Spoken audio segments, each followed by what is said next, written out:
Hello friends, welcome back to the new video guys. In this video guys, I am going to show you guys how can you unpair your Bluetooth headphones to your Infinix phone. Guys, you want to unpair it, so guys you can unpair to your phone. And guys, now let's see how to unpair. In this video guys, I am going to show you friends. So first of all guys, open your phone setting to unpair it. And guys, you can see this more connection settings. So guys, tap here and guys click on your Bluetooth setting to unpair. Then guys, you can see guys, we have paired it.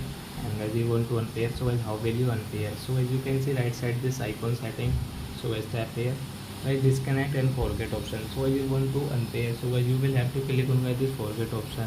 Then guys, forget device, and guys we will off it. Then guys, it will unpair. Guys, you will have to pair again if you want, and guys we will off it.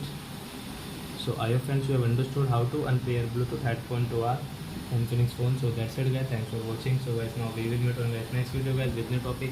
Before going guys, please comment, like my video, subscribe my channel. Bye bye friends.